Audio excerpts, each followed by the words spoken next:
자, 현대로템도 들여다볼 건데 현대로템도 상상을 초월합니다. 예?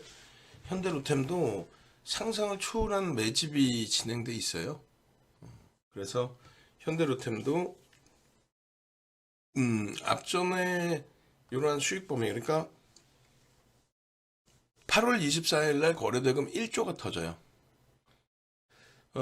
몇 개월 만에 거래대금 1조짜리 종목이 나온 거죠. 삼성전자 빼고.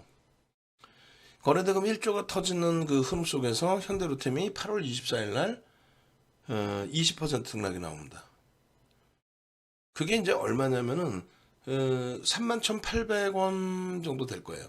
그러고 나서 8월 25일 날 하루 주춤, 8월 26일 날 추가 폭등 32,800원. 850원, 32,850원.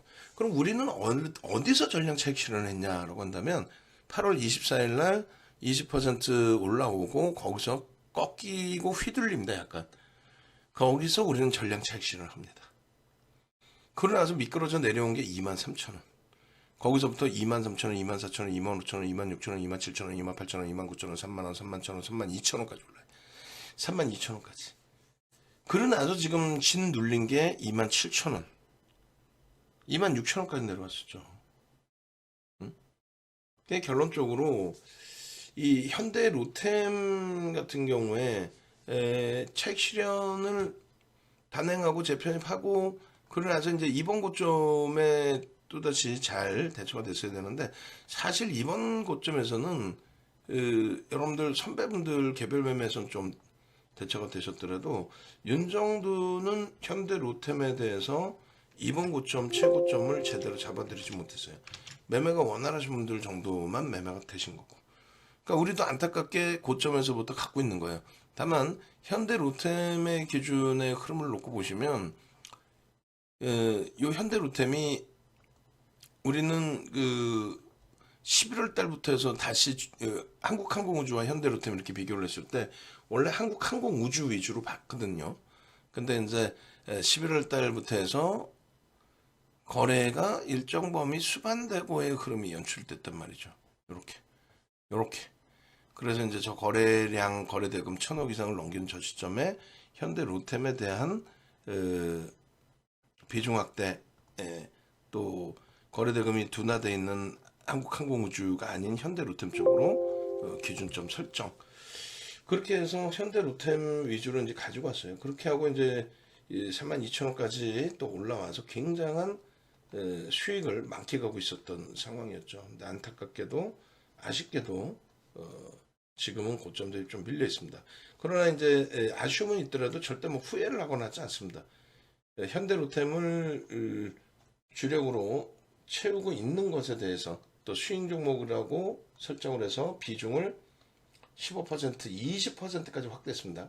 12월 기준에 20%까지 비중을 확대했어요. 그래서 그 20% 비중을 갖고 있는 것에 대해서 우리는 결코 부담스럽게 생각하지 않습니다.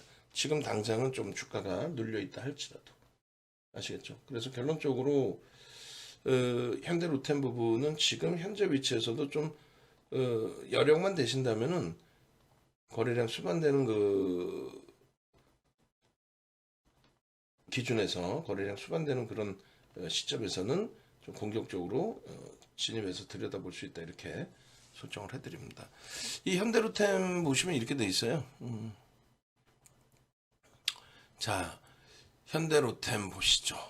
이 현대로템 같은 경우에 우리가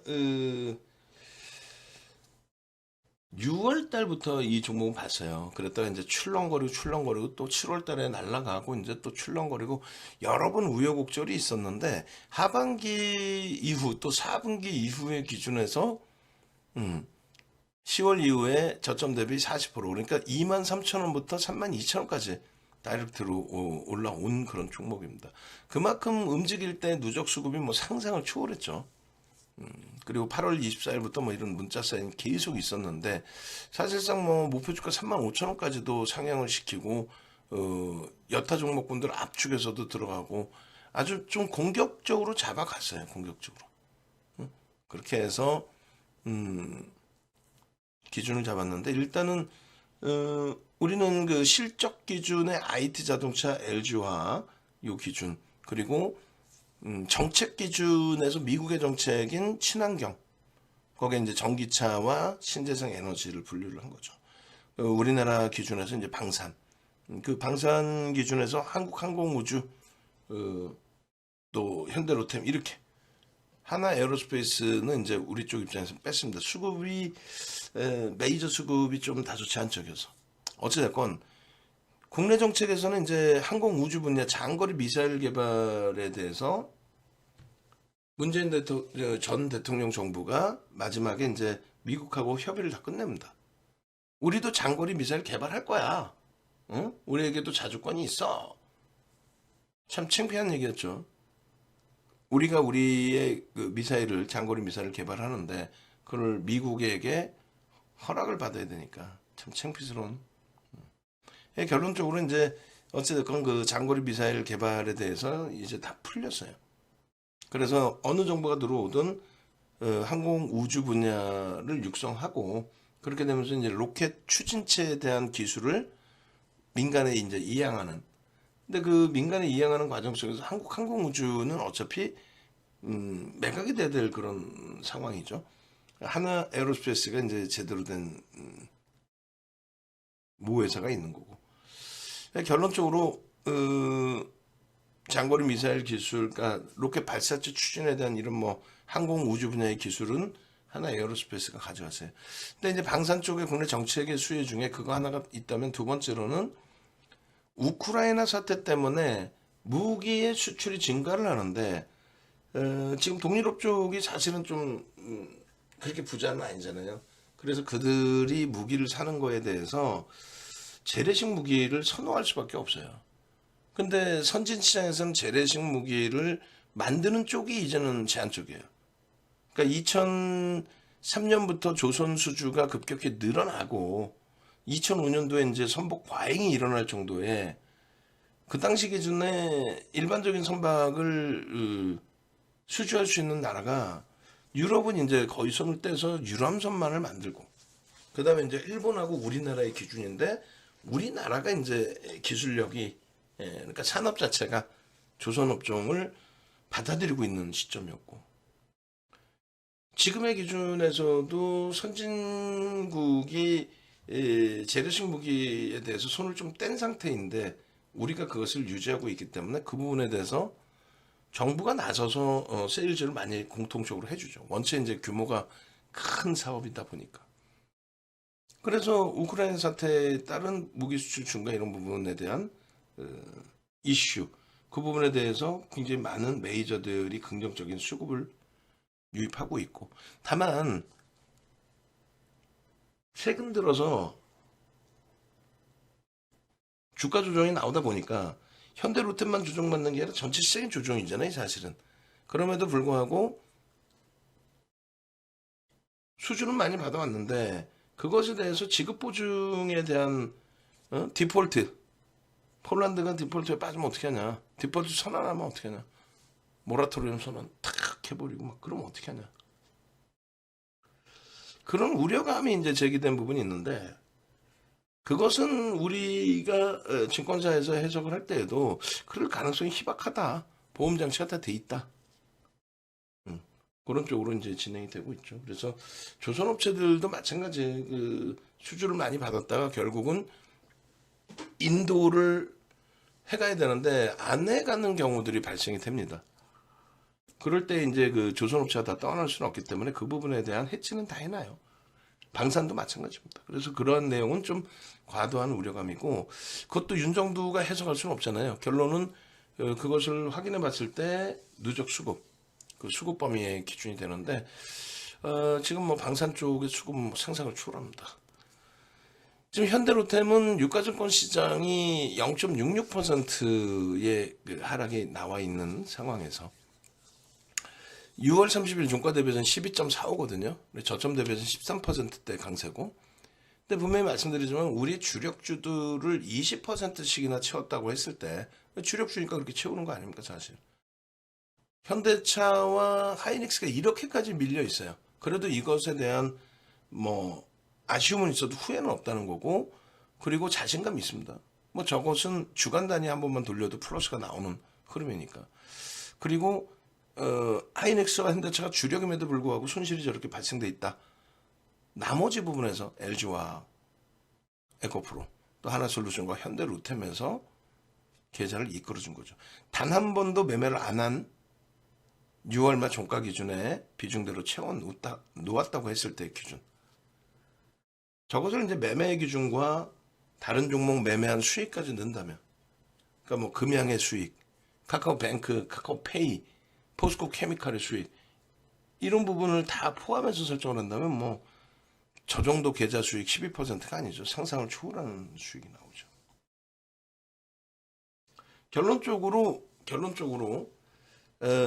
현대 로템의 비중을 우리가 사실상 상반기 기준에 6월 말에 좀 휘청했기 때문에 얼마?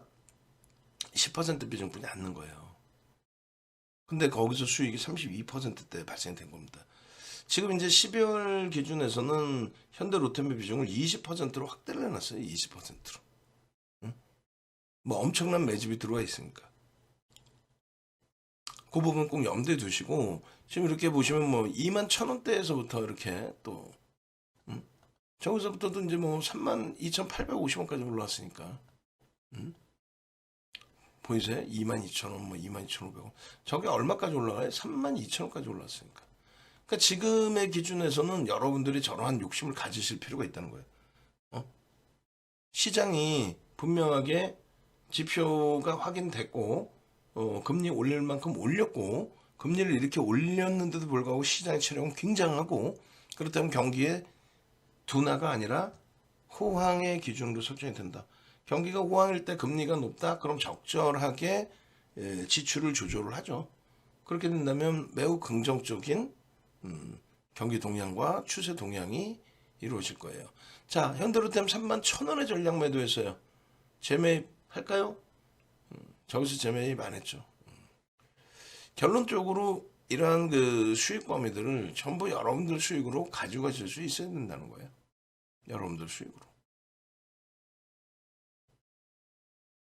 아시겠죠?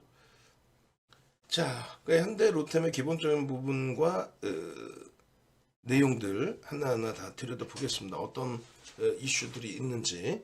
그 전에 네이버에서 윤정두 검색하셔서 홈페이지 찾아오세요. 네이버에서 윤정두 검색하시면 이렇게 나옵니다.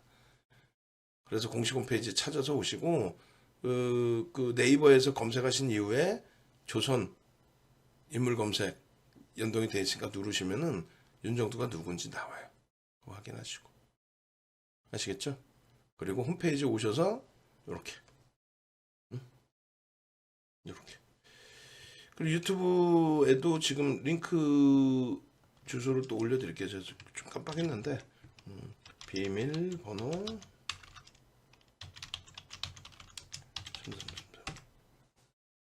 자, 그렇게 해서 이제 전략 기준을 들여다봅니다. 현대로템도 마찬가지예요. 포스코 케미칼이나 2차 전지주들처럼 엄청난 뭐 프리미엄이 붙어 있다 이렇게 볼 수는 없지만 방산주의 기준으로 또 따졌을 때는 뭐 프리미엄이 좀 낮지는 않아요. 저평가는 아닙니다. 그리고 다만 이제 밴드 좀 하단부에 놓여져 있다는 거죠. 왜? 수주가 이번에 엄청났기 때문에 자산 가치나 이런 부분은 월등할 수가 있는데 실적이 마진율이 그렇게 높지가 않은 그런 업종군이라고 해야 되겠죠. 근데 이번에 수주가 이제 원체 많이 들어왔고 하다 보니까 그 부분에 대해서 이제 17년 이후에 최근 내에 밴드 최하위에 하단에 그러니까 이건 무슨 얘기냐면 저평가라는 얘기예요. 저평가. 그래서 일단은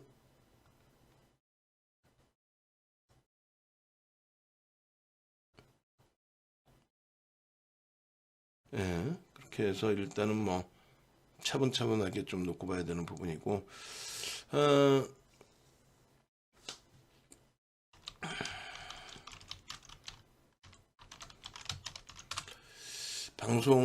재방송이 제대로 나가야 되는데 금요일 걸로 나간답니다. 월요일 걸 내보내야 되는데 인양반들이 화끈냥 응? 그죠? 어쨌든 이 상태에서의 기준 이렇게 놓고 봅니다. 그래서 이제 현대로템 같은 경우에도 이제 기업의 내재 가치 부분을 더 놓고 봐야 되는 게 옳은데, 최근에 심리적인 면도 강하고 하다 보니까 기술적 분석에 집중을 많이 하죠. 수급 변화나 이런 부분. 내재 가치도 뭐 실적에 대해서 수주가 굉장히 크게 신규 수주가 유입된 상태이기 때문에 당연히 뭐 펀더멘털 개선된 부분도 상당하다 이렇게 해석을 할 수 있는 거예요. 긍정적으로 놓고 보시고.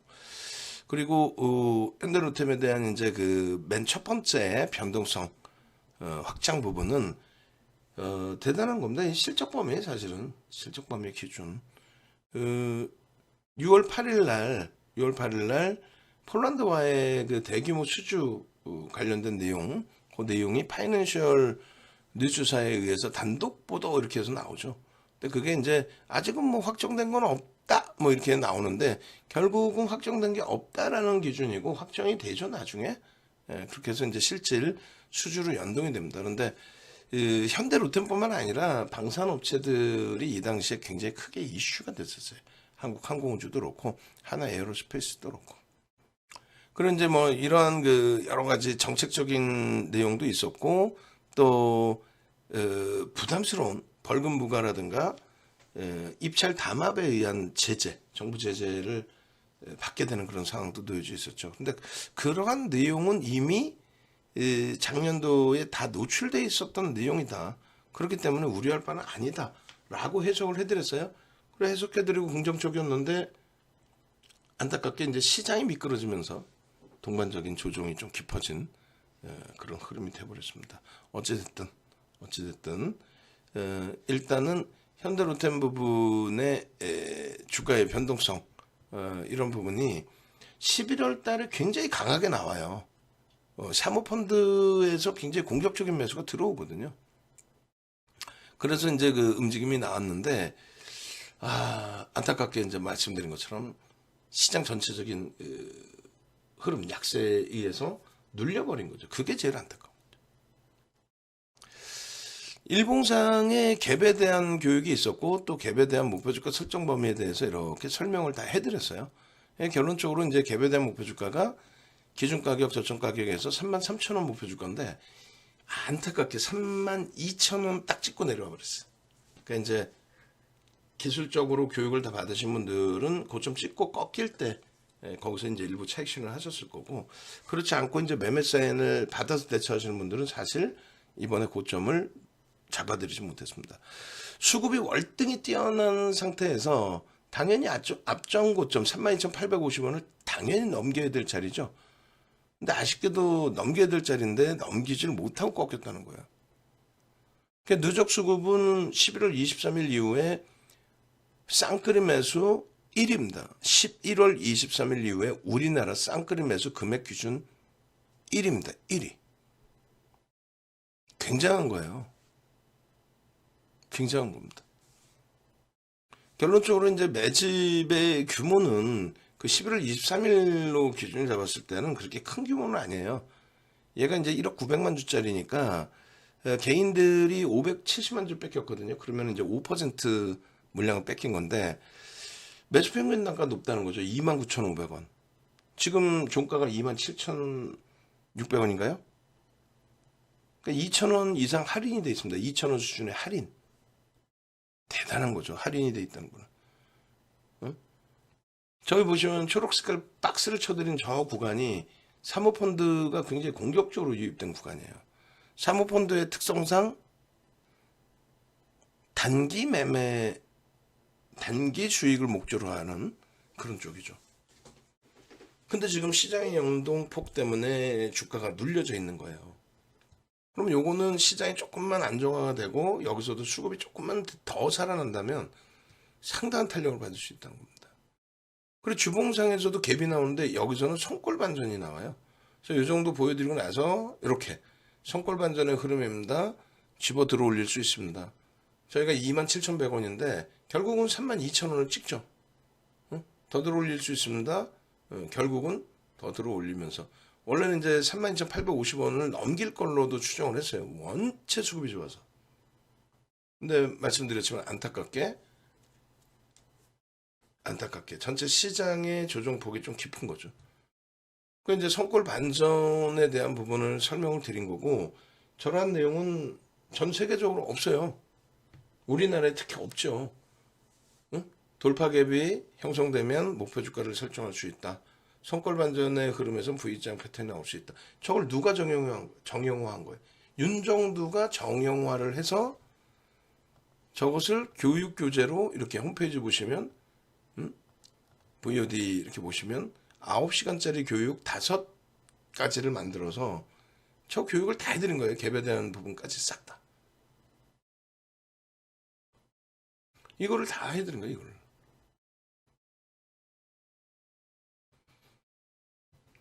결론적으로 이러한 교육 그리고 실질적인 수익, 지금의 시장에서 조금 다소 많이 아쉬운 흐름이다 할지라도 눈에 보이는 것만 믿으세요. 누적 수급. 11월 23일 이후에 우리나라의 쌍끌이 매수 1위. 매수 평균 단가 29,500원. 1억 900만 주짜리에 매집률 5% 이상. 상상을 초월하지 않나요? 대박이죠. 이런 종목을 가지고 계셔야, 그래야 이제 뭐 상한가 랠리의 종목이라든가 이런 종목군들을, 나도 그런 종목을 좀 사고 싶어요. 응? 나도 갖고 싶어요.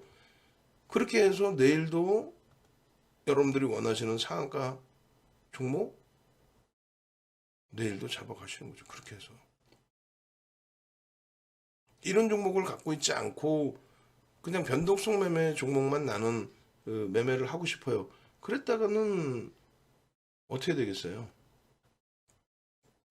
에이, 힘들죠. 세상이 그렇게 호락호락하지 않습니다. 결론적으로 차분하게 모든 걸 들여다보시고 대처하는 기준을 잡으시고, 그렇게 해서 이런 종목군들 잡아가십시오. 어떤 종목이요? 57회차 원고를 잠깐 보여드리면, 여기 보시면 이제 그 종목군에 대한 부분들이 이렇게 막 나와요. 그렇게 해서 이제 뭐 주력주에 대한 설정 범위도 있고, 그리고 이런 내용도 있는 거죠. 미래나노텍이라든가, 미래나노텍 오늘은 급격히 조정을 받았어요. 그렇게 돼 있고, 또 핑거스토리라든가 하이드로 리튬 이런 종목군들의 변동성. 지금 뭐 핑거스토리 같은 경우는 불기둥 종목 검색기에서 이틀 연속 검색이 되고 상한가 3번을 갑니다. 그러니까 이런 종목을 잡아내기 위해서는 어떻게 해야 된다 그랬어요? 이런 종목 잡아내기 위해서는 주력주부터 잡아내시고 이런 종목의 수익 범위를 가지고 가실 수 있도록 노력을 해야 된다라는 거죠. 사이트 찾아오세요. 사이트 찾아오셔서 요 밑에 보면 전화번호 나오잖아요. 어떤 상품이 있는지 보시고 함께 움직이셔서 함께 수익을 내시란 얘기예요. 전화번호 다시 한번 보여드립니다. 아시겠죠?